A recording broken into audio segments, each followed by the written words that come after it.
一座橋火咗400年，竟然係因為佢個名叫做通濟，而呢個名就係出自明代戶部尚書李代民之手。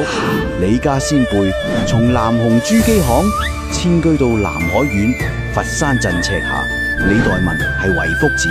細個就同阿媽相依為命，阿媽幫人縫補衫嚟維持生計，冇錢讀書。李代民就喺私塾出面偷聽，塾師見佢精靈，唔收學費，俾佢入嚟讀書。萬曆32年，李代民不負眾望，考中進士，後嚟官至戶部尚書。而喺明朝天啟5年，李代民返鄉回佛山嗰陣，竟然發現落水木橋年久失修，於是李代民倡議修橋，逆年起好，並改名做通濟橋，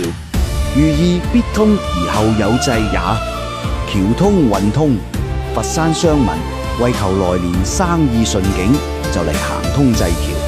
攞好意頭，慢慢變成習俗，仲衍生出行通濟冇閉翳呢一句具有鮮明地方特色嘅俗語。而呢一行就行咗400年，每年正月16，佛山人拖家帶口嚟行通濟橋，手拎住生菜、風車、